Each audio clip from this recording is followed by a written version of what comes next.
It was a cold and gray November day, and I was standing in a vacant lot in Chicago, the raw wind chilling me to the bone as I surveyed my surroundings.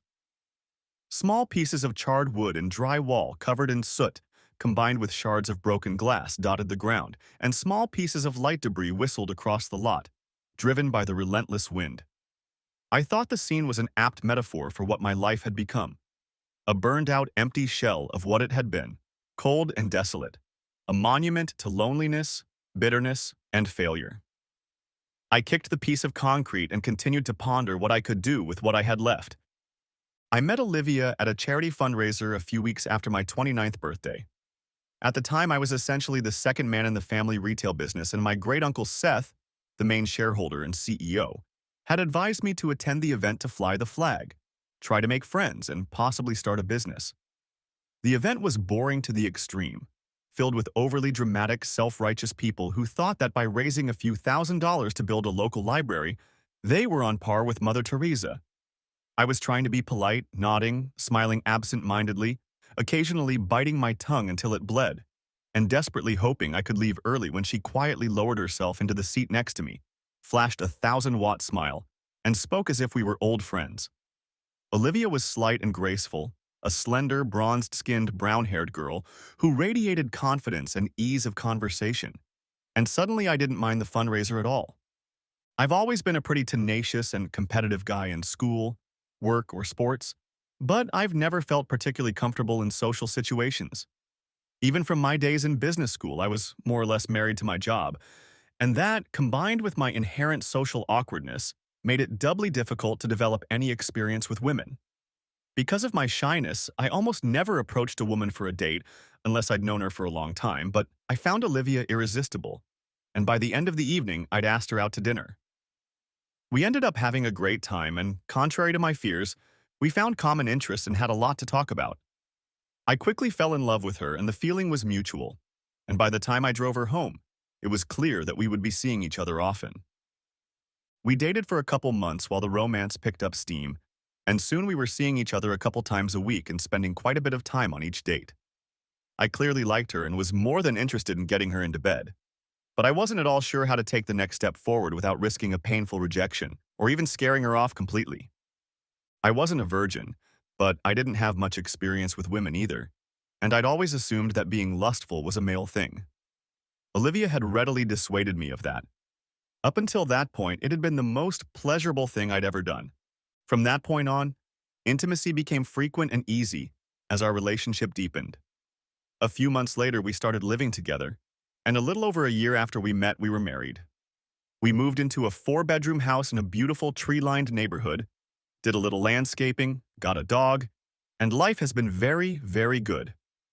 Almost everything about marriage suited me. An end to the loneliness I didn't want to admit, unconditional emotional support, the physical satisfaction of meaningful sex, and having someone to love and be loved by. It was everything I wanted and more. Of course, there were challenges. I'd always been a bit uptight at work, so Olivia was a little disappointed in my availability, and I suppose there were a few other habits she found a little annoying. Naturally, there were a few things that annoyed me too. Probably the biggest problem was that we had to socialize with her family far more often than I would have liked. Don't get me wrong, I didn't dislike her family. They were nice, decent people, generally polite, and didn't have any particularly unpleasant personality traits, but I just didn't want to spend much time with them. Her parents were an outgoing, friendly couple, and they seemed to like me, but they tended to lecture us on how we should live our lives and put a certain amount of pressure on us to have children. But we were never around each other long enough for it to particularly annoy me, so it wasn't a big deal.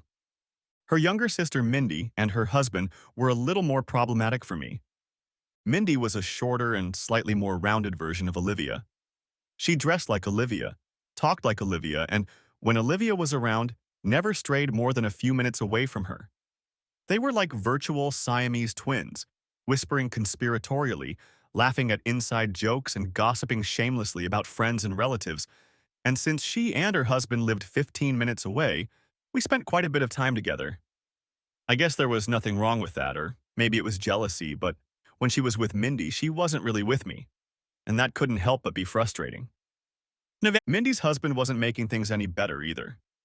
He was a tall, blonde-haired, good-looking guy named Bruce. Friendly, docile, and in my opinion, not too smart. He got the family furniture store in Joliet, and it was his favorite, and sometimes only, topic of conversation. He talked about the store like it was Microsoft and he was Bill Gates, bragging about how well he was doing and that no one else in the furniture business knew what they were doing. The problem with that kind of thinking was that the store was struggling, and I was sure that anyone with even the slightest knowledge of business knew that part of the problem was Bruce himself. But I wanted peace and I wanted Olivia to be happy, and that meant not causing problems in her family, so I spent more than one evening nodding numbly, listening to Bruce continue. We'd been married almost 2 years when Olivia first asked me to help Mindy and Bruce. She had prepared a fancy dinner with candles and mood music and dressed in a way that promised a nice night in bed. So, like a typical first-time husband, I thought she was just interested in having a good roll in the hay with me. But as the evening went on, it became clear that she had plans of her own. She went on and on about how lucky we were to have such a large income and how she thought we could help others. Then, with a look of practical suffering, she confessed how worried she was about Mindy and Bruce, who were barely making ends meet. It turned out that Bruce owed a certain amount of money and was having trouble making payments, and without help, he wouldn't be able to replenish his supplies. I quickly realized where this was going and cut to the chase. How much do they want for Liv? Nah, nah. She paused and raised her eyebrows, letting me know I'd disrupted her plans. She chewed her lip, thinking for a moment, and then looked shyly into my eyes. He needs 50 or 60,000. That would make them free and clear. I almost choked. Yes, we were doing well, but most of my money was tied up in a family trust, and an amount like that would deal a very, very big blow to our cash flow. I knew I could get the money out of the trust if I really needed it, but I didn't feel like explaining that to Bernie Blackman, our chief business attorney, who also handled the trust. He would have done what I asked, but I knew that for the foreseeable future, he would be pouncing on me to get the money back. He wasn't abusive, he just took his job of protecting the money in the trust and the business very seriously. Thinking about it, I tried to brush off Olivia's earnest request, the only time in our entire marriage. I don't know, Liv, it's a lot of money. She frowned. Mindy says he's got some great ideas and that they'll pay off right away. They're good for money if that's what you're worried about. I'm sure of it. Well, I wasn't sure of that. In fact, I was sure I'd flush a significant amount of money down the toilet if I sent it to Bruce, but I wanted Olivia to be happy, so I decided to skip the bullet and wrote a check for 60,000, telling Olivia firmly that it meant we'd have to save a little until the money came back. I once heard the advice that if you lend money to relatives, you should realize that you will never see them again. This sets you up emotionally, so that the relationship doesn't go bad if and when they don't pay the money back. So, in my opinion, it was a gift. A $60,000 gift to Olivia's sister and her relatively incompetent brother-in-law, who I didn't think would solve their problem because I knew he wasn't a good enough businessman to turn their store around, even with the money. I wasn't happy, but I wanted to be a good guy for her and her family. I wanted them to like me, and for that, I was willing to give up 60 grand. 3 or 4 months after I loaned Bruce the money, I was at home and going through the house looking for a thumb drive that had important data on it. I had a bad habit of absent-mindedly putting important things in unusual places, so I basically went through the whole house. After checking all the usual places, I wandered into the guest room, examined the desk, and even looked under the bed. When I got up there, I noticed that it was unusually soft, at least by the standards of Olivia's house, and was definitely in more disarray than my little search would have produced. It was obvious that someone had slept in it and had hastily pulled up the sheets and bedspreads without making them properly. It didn't seem particularly important to me at the time, but later that evening I mentioned it to Olivia in passing. Hey, did anyone sleep in the guest bed? I went in there earlier and it was pretty messy. Olivia started stuttering in response and looked flushed and nervous. Well, I took a nap in there earlier. Sorry, I was cleaning and I was so exhausted I just jumped into bed and didn't have time to clean anything up. At that point in our marriage, I trusted Olivia so much that the thought that her explanation was anything other than God's honest truth never crossed my mind. Moreover, I remember that I thought it was funny that she was nervous or embarrassed about needing to sleep in the middle of the day. But the bedspread wasn't the only clue I missed. Over the next year, several other strange, unexplained things happened that, if I hadn't stuck my head so far up my ass, might have indicated that Olivia wasn't a paragon of virtue. For example, I took at face value the fact that her normally quiet job as assistant manager at a small independent bookstore suddenly required her to attend 5 to 6 hour meetings that were held every Tuesday without a break. The meeting was so important that I shouldn't have tried to contact her at all during that time. I also accepted any explanation for the appearance of small bruises on her body, some of which were located in relatively intimate places, or underwear in the wash that I didn't remember her wearing. And then the orange juice story happened. Olivia started shopping at the new high-end grocery store, which in itself wasn't a big problem, except that she couldn't buy many of the things I liked, including my favorite brand of orange juice. I complained about this and asked her to change stores, but she insisted that the new store was better and much more convenient for her since it was right on the way home from Tuesday meetings. Her choice of grocery stores would hardly seem like a particularly strong indication that she was cheating, but it was this information that got me thinking, which ultimately led to an epiphany that broke my heart. Less than 18 months after the first loan, Olivia began hinting that Bruce and Mindy might need more money. By then, he hadn't paid back a fraction of the original $60,000, and I didn't want to give more money, especially to support a venture I didn't consider viable. So I brushed off Olivia's suggestion, hoping she would take the hint and stop asking. But she continued and suggested that Mindy and Bruce could lose the business if they couldn't modernize and increase their merchandise. Still trying to be Mr. Popularity, I felt like I couldn't say no outright, so I finally agreed to look at Bruce's business plan and tour his store to see what he wanted to do. I was hoping Olivia would let him go if I was at least sure it was a bad investment. I met Bruce at his store on Monday morning, and with his usual unbridled enthusiasm, he walked me around the store, showed me the floor plan, introduced me to the staff, smiled, and patted me on the back like we were cronies when we stopped to talk to someone. He talked about his business plan and told me with great confidence and sincerity how he was sure that a little more money to improve the assortment and a few upgrades would allow the store to make a significant profit quickly.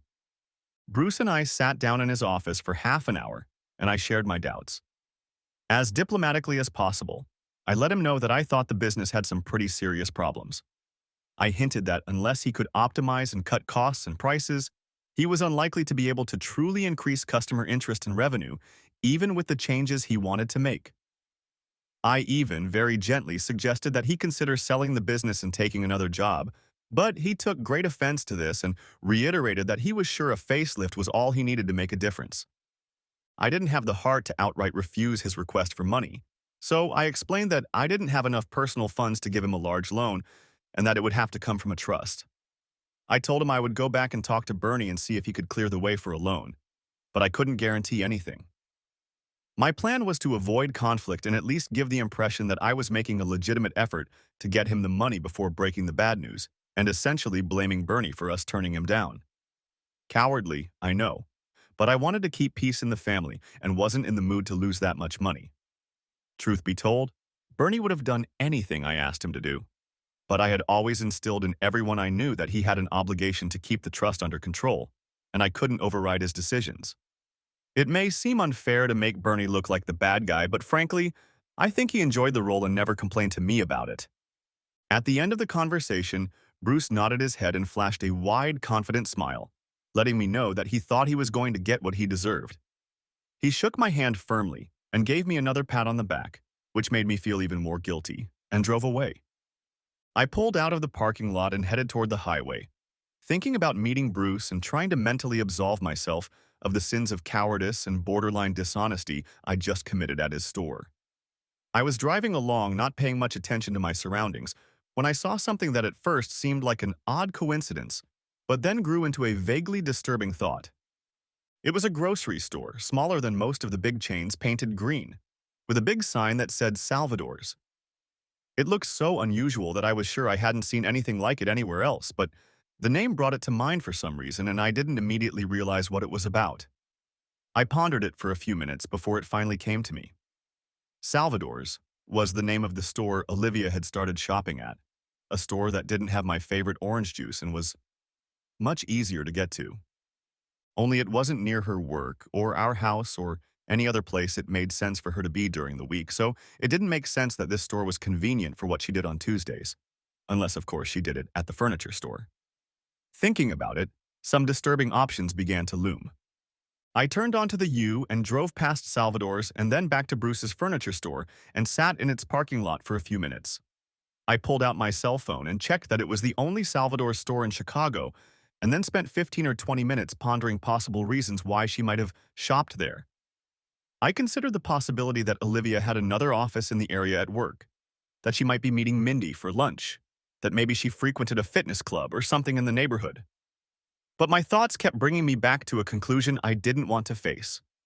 I suddenly wanted more information and immediately, so I decided to take the bull by the horns and meet Bruce face to face. I jumped out of the car and strode briskly to the front door of the furniture store, where I noticed there was a clock on the glass showing that the store was open until 8 on weekdays, except Tuesday, when they closed at noon. The cancerous suspicion that had set in a few minutes ago continued to grow. Slamming the door shut, I entered the store and made my way to the first employee I saw, a rather awkward middle-aged man stirring coffee in a cup. Excuse me, but... Excuse me, but I'm on break right now, he interrupted irritably. Look, I don't want to take up your time, but I need to talk to Bruce McCoy right away. I've been discussing some important financial matters with him, and I need more information. I looked at him expectantly, but he continued to stir his coffee and even took a sip, ignoring my request. One of the reasons why they couldn't move the goods became apparent, and I waited a moment in stunned silence before I spoke again, this time in a more insistent tone. Seriously, this is very important, so could you bring it for me? He looked at me warily, but eventually a look of recognition came over his face. You're the guy who was here earlier with Bruce, right? Hey, yeah, come on in.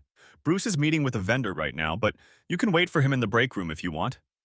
I don't think he'll be here long, maybe half an hour at the most.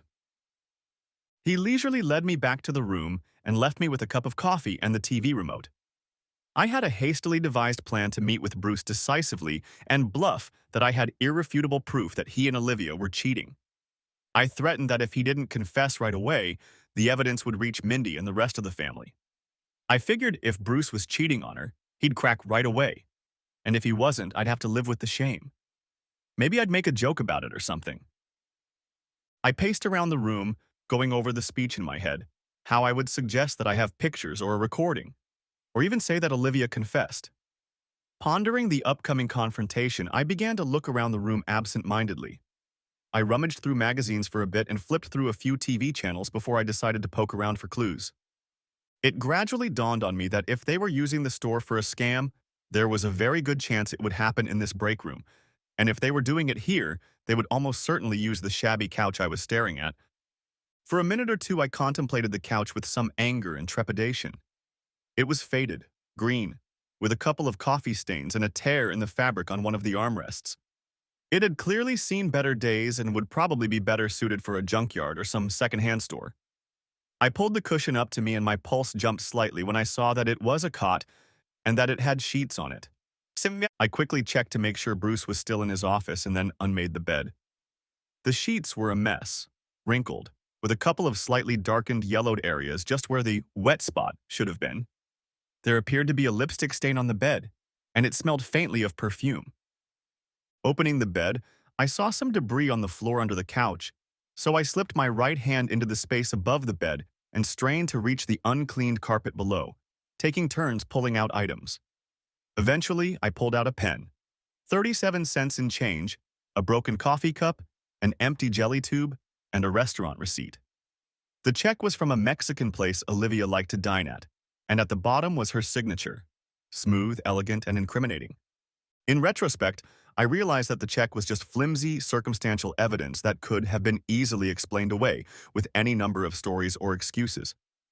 But somehow, its discovery finally knocked the unpleasant oddities of her Tuesday meeting schedule, bruises, underwear use, and bed mess out of my head, and it all came together into a clear picture of a cheating wife and shitty son-in-law. Suddenly, my plan to intimidate Bruce into confessing seemed like a bad idea. I needed clear evidence of infidelity, and I realized that confrontation could derail the whole case, if not make it unprovable. But now, knowing the time and place of their likely infidelity, I could almost certainly gather the information, the evidence, I needed for certainty. I rolled off the bed and sat on the couch, heated, with my heart pounding and my teeth clenched. I'd been screwed over a couple times in business deals. I remember being cheated at cards once, but I'd never experienced such betrayal in my life. I was on the verge of screaming, crying, shouting, and pounding my fist into the wall at the same time. But gradually, one burning desire began to emerge from this emotional maelstrom, the desire to get even. And I calmed down a little and began to think about my situation, trying to think as detached and unemotional as possible. I thought about Bruce's and my wife's vulnerabilities and how I could exploit those weaknesses to gain satisfaction from my bruised ego when I had hard evidence. My first fantasy was to beat Bruce up, but I saw that as nothing more than jail time. My second thought was to repudiate the loan and demand that I be immediately repaid all the outstanding money. But I remembered what Bernie had told me when I was considering a loan from one of the particularly aggressive banks. He'd advised against it, saying that if you owe someone money, especially someone who doesn't have your best interests at heart, they've got you by the balls. And I needed Bruce. I looked into Bruce's office again and saw him standing there shaking hands with some vendor. I waved and smiled at him. He waved back, walked the vendor to the door, and then hurried back to the break room. "Hey Mike, did you forget something? Do you need more information?" I shook my head and smiled. "Look, Bruce, I've been thinking it over and I want to tell you that I may have made the wrong impression today. I really hope you realize that I think you're a great businessman, and I think you have a real winner with this store. But as I was leaving, I realized I may have misspoke when I asked about your plans in case things didn't work out the way you wanted." He smiled back. "Oh no, Mike, I get it. Any good businessman is going to ask the hard questions. Okay. I just want you to know that I really like what you're doing here. Plus, you're a member of my family, and I need to feel that this isn't just a safe investment, but the right decision for you as a friend and family member, as well as a good businessman. So I didn't want you to go home without knowing for sure that I would work very hard to get this money for you, and I can't imagine that we won't get it. Like I said, I don't have that kind of money in my personal accounts, so I'll have to ask for a withdrawal from the trust fund, but honestly, I'm sure I can get Bernie to relent and we'll get the money for you." Bruce listened with a wait-and-see grin on his face that grew wider and wider as I spoke. "Oh man, that sounds great. I'm telling you, this business is on the verge of taking off, so this loan is as safe with me as it is with the bank. You don't have to worry." "I'm not worried at all, Bruce. Bernie will have to draw up some kind of agreement, of course, since he'll insist on protecting the trust with collateral and stuff. I should be able to get everything signed within a few days. If you don't have a problem with that, I think you'll have the money within a week." The next morning, I walked into Bernie's office, closed the door, and sank into a chair.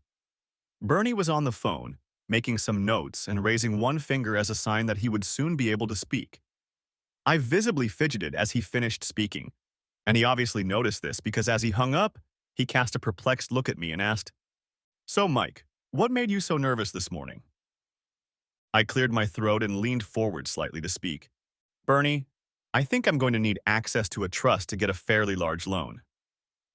"Yeah, I guess that shouldn't be a problem. What kind of loan? And for how much?" He turned on the computer and clicked a couple of icons, opening a spreadsheet summarizing the trust funds. I cleared my throat and leaned even closer.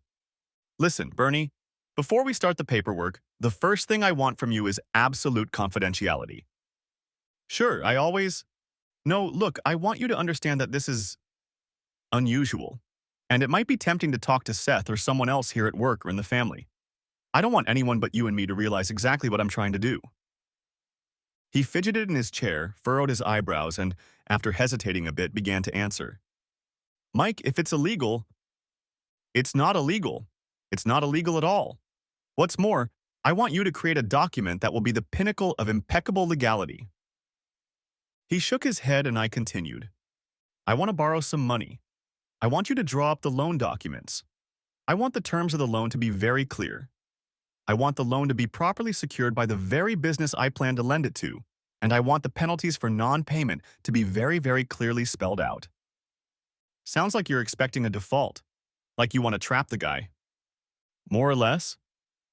"So who are you trying to trap and why?" I hesitated for a minute before answering, then looked him straight in the eye. "I want to trap my brother-in-law Bruce, and why Olivia?"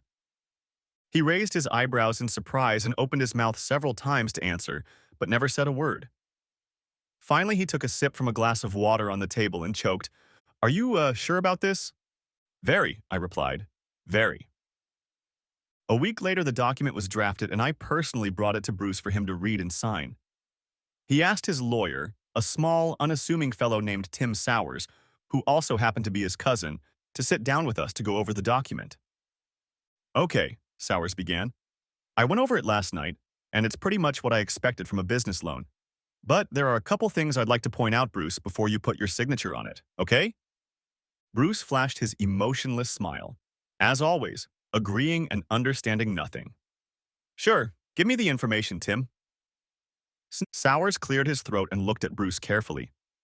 I thought I caught a hint of contempt in his gaze, as if he knew how little Bruce understood about how to run a business. So, first things first. This $425,000 loan will be paid off over 7 years. You have a pretty standard rate. Payments will begin immediately, a little over $6,000 a month. Bruce nodded.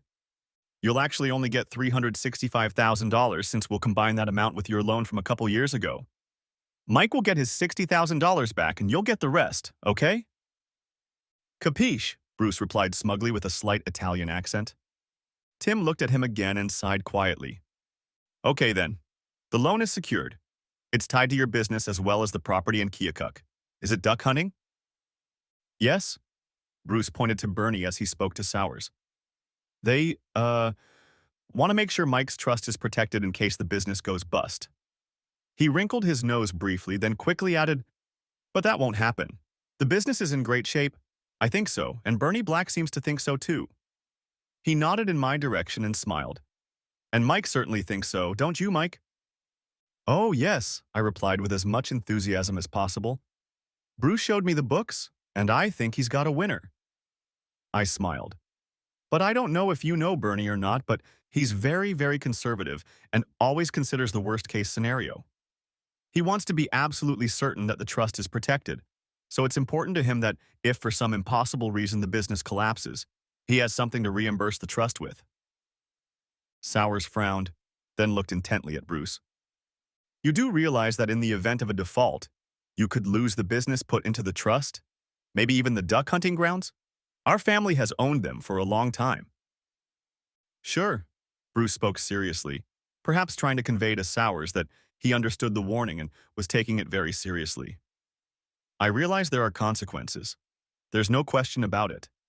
But frankly, I'm very confident in the business and I think taking out this loan is much safer than trying to do business without it. Do you realize that as early as 3 months after non-payment, penalties will start accruing? Is that correct? Of course I understand. He smiled at me as if we had some secret, as if he knew I would never allow Bernie to enforce penalties except for the most egregious violations. I only smiled back. At home, Olivia was beyond thrilled. She went on and on about how well Bruce's business would do now that he had enough money to fix the underlying problems. I somehow managed not to blurt out what I wanted to say, that the main problem was Bruce himself, and no amount of money would solve it. But over the next few weeks, keeping my mouth shut about Bruce's business acumen was the easiest thing I had to do when I was around Olivia.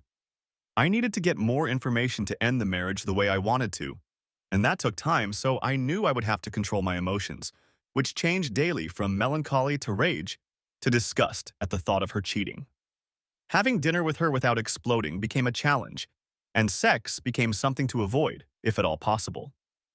When I was 18, my friends and I went to San Diego for spring break. One night, we went to Tijuana to blow off some steam. We drank and ended up with a bunch of prostitutes. Somehow, I ended up paired with a girl in her early 30s who obviously had a pretty rough life.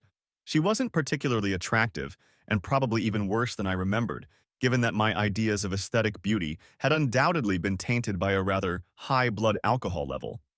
But even with 3 sheets to the wind, I had serious doubts about taking her to bed, and I started making excuses trying to get out of it. But my buddies kept me on my toes, questioning my masculinity, sexual orientation, and all. Feeling like I had no choice, I pulled on a fake smile, quickly grabbed a couple more drinks, gritted my teeth, and followed her into the dank, unkept private room above the bar to get down to business. Unsurprisingly, Olivia noticed the change and eventually mentioned it, complaining that she wished she had at least something romantic to do. Probably in another life, she would have made a good living off American tourists in Tijuana. Getting hard evidence of the affair wasn't as easy as I thought it would be. Bruce had used some of the money to remodel the store itself a bit, and there were quite a few workers wandering around during the day fixing something up. I had correctly assumed that no one would notice an electrician who had $500 of my cash in his back pocket insert a camera and recording device into one of the lights above the couch in the break room on Monday morning, a month or so after Bruce got the money, and then remove it again 2 days later. Now I had a pretty good idea of what Bruce and Olivia were up to, so I figured I was prepared for what I would see from the camera. I figured I'd sit in my office at work with a drink and chips and watch the whole thing as nonchalantly as possible, like a movie. Turns out, seeing your wife having fun with another guy is much worse than just realizing it's happening. Much, much worse. By the end of the tape, I had drunk so much scotch that there was no way I was going to make it home, trashed my desk, threw up twice, and threw a paperweight through my office door. The details are about as you'd expect. I switched to Tuesday evening and started watching the tape at fast speed until I saw the figure of a woman in a blue dress with a large bag enter the room abruptly, pull fresh sheets out of the bag, and spread them out on the couch.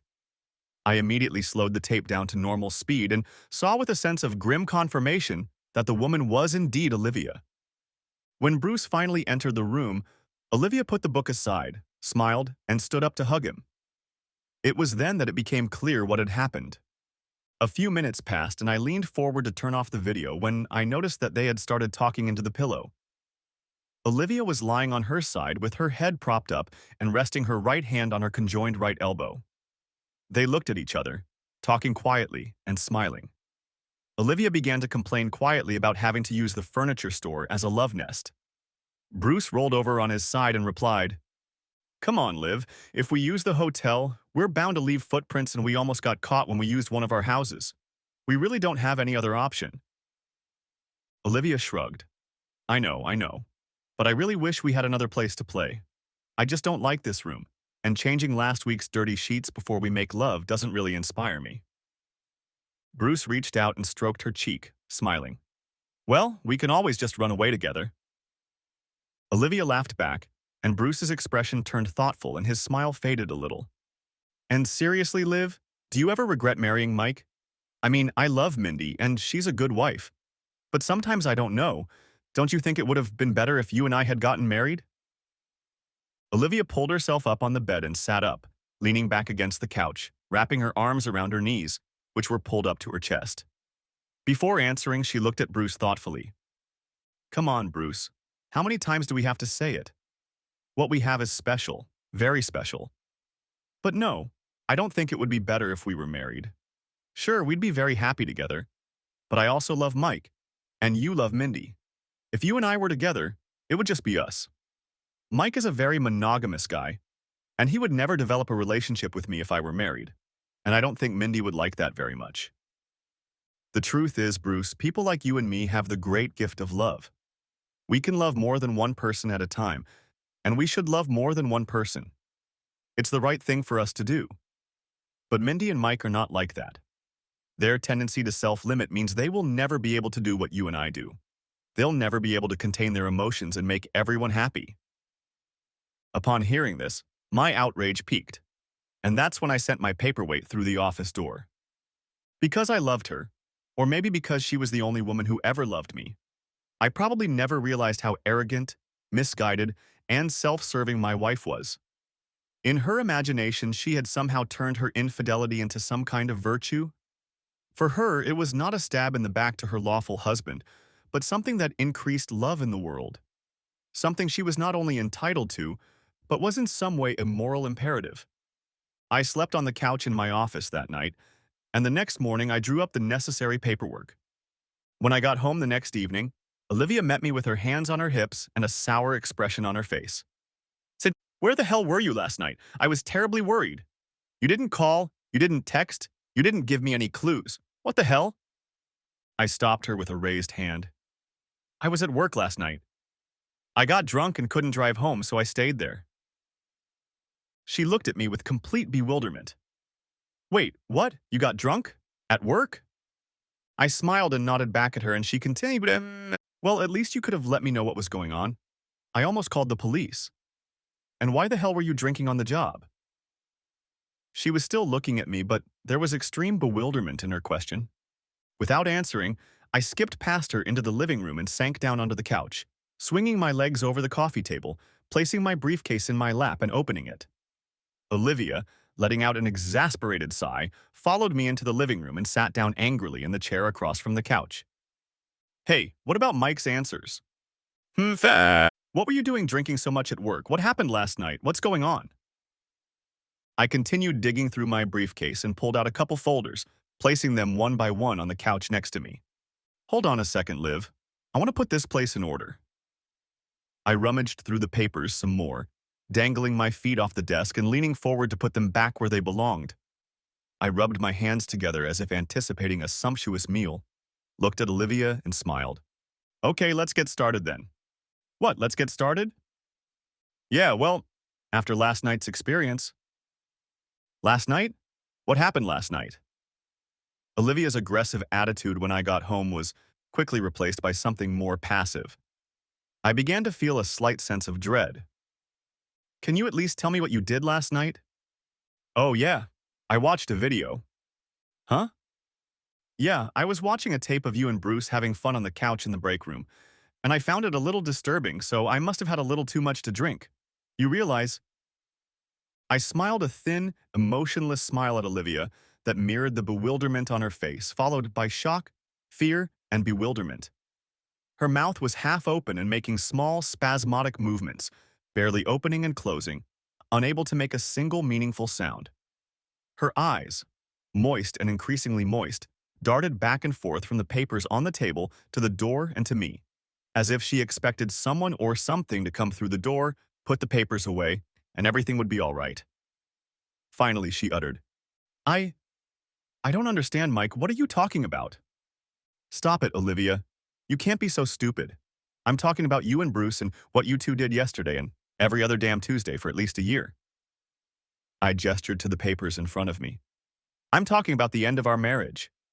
Nah. Olivia sighed suddenly and covered her mouth with her hand for a moment. I waited for her to respond. Mike, we can work this out. I think I can understand you.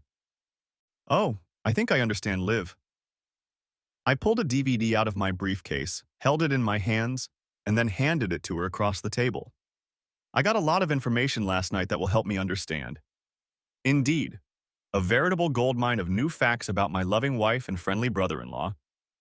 She eyed the DVD like a venomous snake, physically recoiling slightly but making no effort to pick it up. Come on, Liv. It's your copy. I won't tell you how I got it, but I have my own to continue learning about your philosophy of love and devotion. She leaned forward and started to stand up, and for a moment I thought she was going to walk toward me. But I raised my hand and stopped her, and she sat down. She bit her lip for a second, and then, looking straight at me, she spoke again, slowly and deliberately, with a kind of false confidence that I suspect was meant to hide the tremor in her voice. Mike, listen. You need to open your mind and think about this. It doesn't make sense for you to ruin your life, our lives, because we have different values and talents. I love you and have always been willing to adjust to our differences, and I hope that… I interrupted her with a mocking snort. Different values and talents? Really, you think cheating on your husband is some kind of talent? Because frankly, Liv, I'm sure everyone does it seriously. Talent isn't the right word. She took a deep breath and raised her eyes to the ceiling for a moment, then looked at me again. Potential. I think the right word is potential. I have a great capacity to love, and I can and have successfully loved more than one person at a time. Barring outdated ideas about love and relationships, there's no reason why I can't or shouldn't utilize my potential.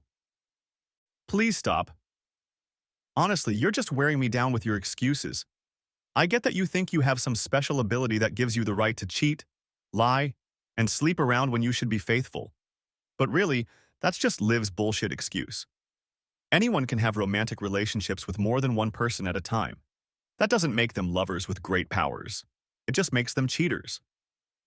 In an instant, the apologetic, conciliatory Olivia was gone, replaced by an angry, aggressive, extremely confident shrew. Are you calling me a cheater? She hissed. Well, from your point of view, that's fair enough, I suppose it is. But then again, I've never lost or repressed my love for you or Bruce, so I've never cheated on my emotions or compromised my feelings or actions because of some medieval code that says I must limit my relationships to one and only one person. So yes, I may seem like a fraud to you, but when I look in the mirror, I have no problem with what I see. No doubts about what I've done. None. She was breathing hard, her face flushed, fire burning in her eyes, and I dared to challenge her. And I did. Is this how you want to live your life? In an open relationship with lots of different guys, loving one guy one day and another guy the next? Yes, please, to each his own. But pretending you haven't cheated, haven't been dishonest, is pure bullshit because you've never once let me know you were having fun with Bruce, and you know damn well I wouldn't go for it. You know that?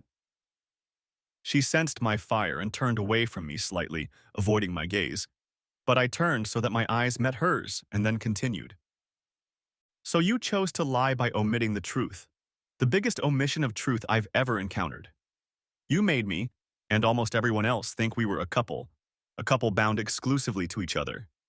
But you went off and started or continued to entertain Bruce, hiding your adventures in a cheap furniture store as best you could. You told lies and lived lies. And no matter what your weird marital philosophy is, that makes you a cheater.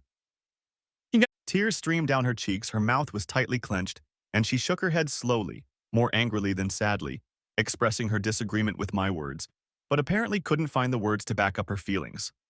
I continued to stare at her, waiting for a response, but when none came, I interrupted this confrontation by pulling the papers closer to her. Read this, get a lawyer, it's fair. Finally, she spoke. What if I don't want a divorce? Then you're out of luck, Liv, because you'll get one. I paused and added with a poorly concealed smirk. But hey, it's not like you'll be alone. I moved out that night, moving into an apartment closer to work and all too quickly reverted back to what I had been before Olivia. A working businessman, a loner who had no time or desire for social activities. The hours I spent at work had become hellish, and more than one person noticed. But I knew that if I stayed home, I would obsess over Olivia, endlessly replaying her affair in my head, wondering if she was thinking about me or having fun with Bruce at any given moment. I had no choice but to throw myself hard into my work and try to forget about my marriage as soon as possible. Usually in any competition, I did whatever was necessary to win. And I suppose most people who knew me in the business world would have expected long, protracted, aggressive negotiations to reach an agreement. But that would have meant delay, interaction, and pain. And I was willing to pay to get out of the deal quickly and cleanly. I offered Olivia a large lump sum in exchange for ongoing support, threatening to withdraw the offer if she didn't agree to a quick divorce. In the back of my mind, I probably wanted her to object, insist that we could work things out somehow, refuse the offer, and fight for the marriage. I wanted the tiny chance for survival that she thought our marriage had was more important to her than money. Turns out it wasn't. After a few half-joking objections, she agreed to the terms, and 60 days later my marriage was dissolved. A couple months after the divorce was finalized, Bruce, predictably enough, began to fall behind on payments. He received appropriate warnings and a nasty letter from Bernie informing him that we would start taking the money any way we could. He called and emailed, making excuses and promises, practically begging to be given more time to pay. I instructed Bernie to play hardball, and we made it clear that we would exercise our rights and start forcing payment of bail as soon as legally possible. On the eve of the practice session, Bruce begged to meet with me in person, and I agreed. At that moment, I realized he was desperate and would do anything or take money from anyone to escape the wolves. I wanted the money to come from Olivia. I was looking forward to meeting her. We met in my office after hours. Almost all the secretaries had gone home, but my personal assistant Sherry stayed in the outer office, ready to prepare the paperwork if needed. Bruce was nervous, more nervous than I'd ever seen him. He held out his hand, covered in droplets of sweat, for me to shake as he walked uncertainly into my office. Behind his back, Olivia lurked almost timidly, and I struggled to catch my breath when I saw her. Olivia was sitting closer to me than she was to Bruce. She was wearing one of my favorite outfits. She was wearing full makeup and flashing her perky smile, and I had no doubt that she had come to try to improve Bruce's chances by appealing to my former emotional ties. I suddenly felt an almost irresistible impulse to rush to her, to hug and kiss her, but, realizing the danger of my feelings, ruthlessly suppressed the impulse, frowning my face and muttering something like a greeting and reluctant acknowledgement of her presence. In truth, I was more than surprised that she had come at all. I'd waited a long time for this meeting and carefully considered how it would go, but I hadn't expected Olivia to be there, and I worried that her presence would somehow interfere with my plan to link her to her lover's failures. I pondered whether to object, whether to insist that she wait outside, but in the end, I decided that her presence might make the outcome more acceptable. Bruce began by trying to charm me. After shaking my hand, he smiled as broadly as he could and made small talk about how he wanted to try to make things right, wanted me to be happy, and hoped I knew how much he respected me and that he was sorry for the way things had turned out. It seemed unbelievable to me that he wanted to renew our friendship, that he thought we could be buddies again. I didn't believe it. Without giving out even a hint of a smile, I stared at him and stopped his little speech as emotionally as possible. "Bruce, please stop this shit. Your apologies are meaningless to me, okay?" He leaned back in his chair, adopting a look on his face like I'd slapped him, and then pressed his lips together, took a deep, concerned breath through his nose, and nodded his head in agreement before starting again. "Okay, I'm sorry, Mike. Let's get to the point." He looked at me like this was my meeting, like he thought I should continue, but I just spread my hands in an expectant gesture and waited for him to state his case. He licked his lips nervously and ran a trembling hand through his hair before launching into a story about how he had every intention of returning the money, but at the moment, it was a little short. He told me that Bernie was playing hardball and expressed doubt that I knew how much pressure he was putting on him to pay up. He then proceeded to tell me that the business was on the verge of recovery and that just a little more time, and he could get his head above water. Finally, he tried to counter that I would be in a better financial position if I gave him more time. I slowly leaned back in my chair, scrutinizing Bruce's nervous smile, the thin film of sweat that protruded on his forehead, and the poorly controlled shaking of his right hand that rested on the table between us. "Bruce, if you weren't an outright liar, I might consider renewing your contract." His eyes widened with surprise and fear, and he leaned forward, about to protest when I stopped him with a raised hand. "Come on, Bruce. You have to realize that it's almost impossible to trust a man who doesn't hesitate to entertain his married sister-in-law. You have to realize that asking for financial help from that same woman's husband is ridiculous." Bruce squirmed uncomfortably in his chair, and Olivia cleared her throat nervously and said pitifully, "Mike, please, you can't punish Bruce because—" "I can do whatever I want, Olivia," I snapped back, throwing her a look full of blatant hostility. "And why are you here anyway? I thought I could win you over for old time's sake. I still care about you, and I thought that—" I interrupted her sharply and loudly. "You were wrong. Honestly, your presence only reminds me of how Bruce figuratively screwed me by literally screwing you. So do yourself and Bruce a favor. Sit back, try to look pretty, and keep your comments to an absolute minimum." Tears appeared in her eyes and her chin began to wrinkle, but she did as I insisted and leaned back in her chair calmly. I turned to Bruce again. "Okay, Bruce, so it's going to be like this. You'll pay on time, on a strict schedule, or I'll start the workout process to get what I can out of the collateral assets." Bruce shook his head aggressively. "Come on, Mike. You can't take my business away from me. You can't." "I can, and I will if you don't pay up, Bruce. My advice is get the money, reach out to your family, find a bank, sell something. I don't care. Just get the money or I'll take what I can get." "But banks won't give me loans, or I'd turn to them first, and my family can't help. They don't have that kind of money." I looked Bruce straight in the eye. "Don't give me any nonsense about your family not having money. I know they do." No. They would help if they could, but they just can't." "What about her?" I jabbed my thumb in Olivia's direction. "Did you ask her for money?" Bruce sat back down. "Liv? Liv doesn't have—" I laughed. "Of course she does. I wrote her a check for $150,000. She's got plenty of money." "How about you, Olivia?" I smirked at Olivia, and Bruce looked at her with a question on his face. As I suspected, he didn't know about the lump sum payment. She suddenly became nervous, perhaps a little nauseous. "Well, yes, I know, but I need that money." I laughed again. "Wow, Liv. I remember how safe you thought it was to give money to Bruce when you talked me into helping. So why are you hesitating now? Aren't you confident in Bruce's ability to turn your business around? Don't you want to help convince me that he's good for the money?" If you think it's a good investment for me, why not for you?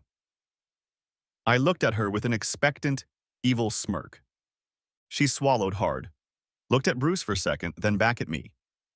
Taking a deep breath, she squared her shoulders and said, in a defiant tone, that she could certainly make up the difference for a while. Bruce smiled at her. She smiled weakly back, and they walked away. Bruce with more confidence and Olivia with disappointedly slumped shoulders.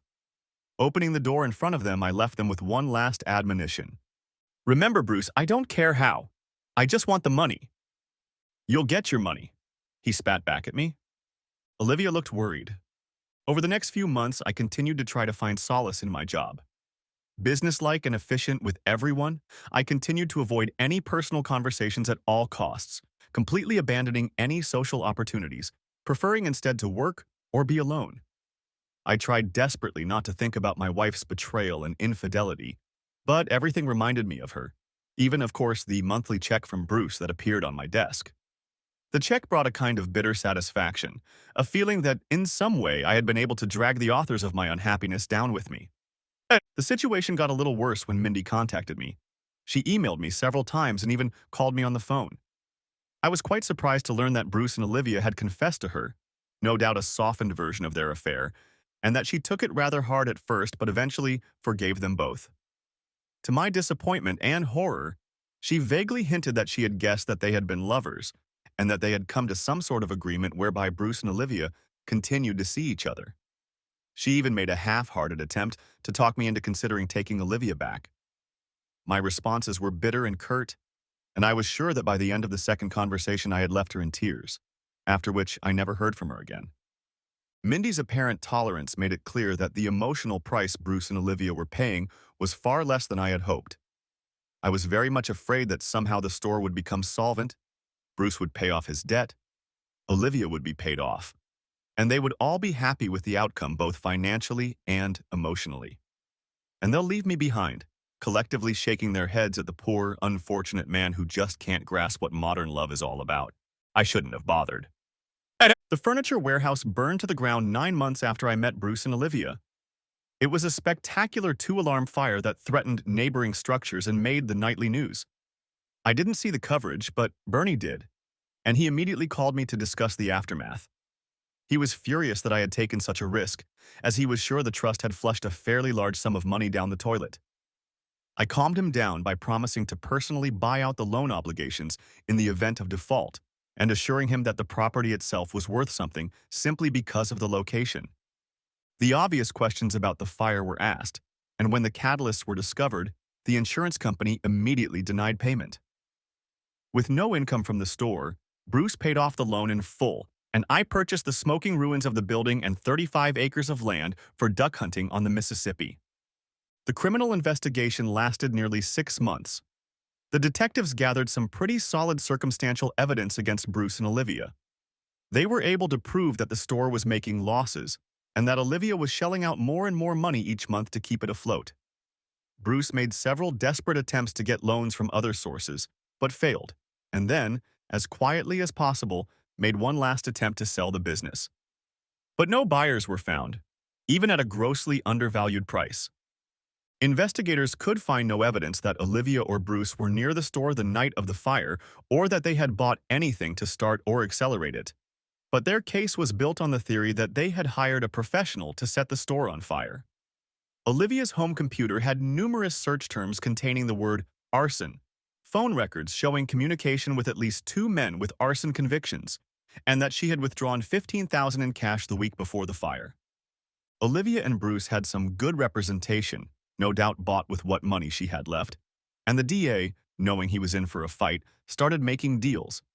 I believe they started with charges of arson and fraud in the first degree and then went downhill from there. The defense would not agree to anything less than 4th-degree arson, so the sleight-of-hand game of setting a trial date began. I was put on the witness list and waited outside in the lobby on the first day of trial. I was sitting on a hard wooden bench reading the newspaper and absent-mindedly tapping my foot on the tile floor when a court officer came out and announced that the trial was canceled, that they had finally made a deal, and that we could all go home. As I was packing up to leave, Olivia and Bruce entered the room, accompanied by several officers and their attorney. Several reporters jumped up to them and shoved microphones under their noses, but they refused to comment and the reporters switched to the lawyer. Bruce faced Mindy and left the room with a few officers, but Olivia looked in my direction and didn't hesitate to come over to talk to me. I had to admit, I admired her courage under the circumstances. "So, Mike, is this your lucky day? Is this what you wanted, for me to be punished for my sins?" I laughed bitterly and shook my head mockingly. "I wanted a faithful wife and a successful marriage. I never got what I wanted from you. If not for that, all I wanted was my money." She snorted. "Well, you're not getting any of that now, are you?" "Oh, I got some of my money back and took the store." She laughed. "And what are you going to do with him? Has he quit smoking yet?" "Seven, you'd be surprised what a competent businessman can do with a good property, even a smoking one." Her nostrils flared and her face hardened a little. She took a deep breath and paused before she spoke again. "And you're happier now? Alone? Without anyone? Married to your job for the foreseeable future?" She bestowed a knowing smirk on me. "Don't deny it. I know you. I know how terribly you dislike meeting new people. I'm working on it, Liv. I've grown to love you, but you're not the only woman in the world you know." She smiled confidently. "No, I'm not the only one. But I don't think you can find, what do you businessmen call it? An equivalent replacement? Like it or not, you're going to miss me." I leaned over to her and whispered in her ear, "I might be a little lonely, but you won't, will you? The good news is that you'll be living in close quarters with a bunch of androgynous women with whom you can share all the abundant love you have. It'll be a win-win for both you and the lesbians." Olivia surprised me by suddenly losing her composure at my last remark, recoiling from me as if I were radioactive, her face contorted into a mask of contempt and her eyes flashing with anger. She inhaled deeply, her chest heaving aggressively a couple times, and then she exploded. "You damned, sanctimonious, self-centered, emotional midget asshole," she screamed as the officers dragged her away from me toward the door. "You're going to end up in a hole just like me, alone with no one, married to your damn job." As I watched her scream at me, as her love for me completely evaporated, leaving only contemptuous hatred, a sudden wave of melancholy swept over me. I fought the urge to react in a way that would give away my pain, smiled thinly, and muttered some sort of remark about her public use of rather offensive language. But she just continued her diatribe as if I hadn't said anything. "But it won't be long before I'm out of my prison and moving on with my life, and you'll still be alone, dreaming of being with me. And then, years from now, when you marry some boring ex-secretary, you'll still wish you hadn't said yes." The door closed behind her, abruptly cutting off her tirade. I turned and walked out of the courtroom. The afternoon had freed up my court time, and now, with no scheduled appointments or meetings and fighting a growing sense of despondency and loneliness, I walked out into the deserted parking lot and reflected on my life. The temperature had dropped, the wind continued to ruffle my jacket and burn my face as I looked around, still pondering what I was going to do with the wreckage.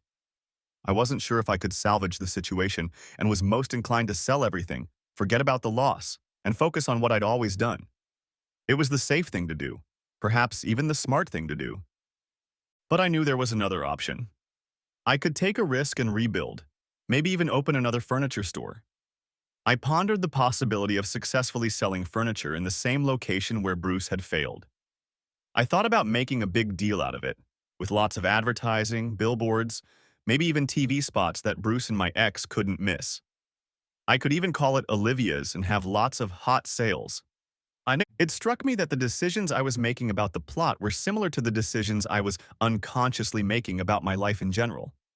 Olivia was right about me, my natural inclination, and until I met her, my only inclination to socialize was to pull away, avoid the risk of intimacy, and focus on work. I could see that I was inexorably approaching a single life, a financially secure but relatively joyless existence. I was once again becoming what suited me and doing what was safe. I sat down on the concrete block and looked around once more, still weighing my options, still pondering my future. I was stuck between my fears and desires, the ingrained habits that served me and defined me, and the desire to change, to be different. I was about to leave and go back to work, to let it go and put it off until another day, when suddenly a few rays of the late afternoon sun broke through the clouds and between the buildings, illuminating the graffiti-stained wall across the street. The light cast a searing orange glow on the wall, giving the concrete and lettering an incandescent appearance. The words were written in bold white letters, clear and easy to read. Act. I've always had a disdain for superstitious people and the way they let unimportant, objectively irrelevant things run their lives as signs or habits. But here, sitting on a concrete slab in the November cold, those words seemed like fate, a message from God. I pulled out my cell phone and called the office, summoning my assistant.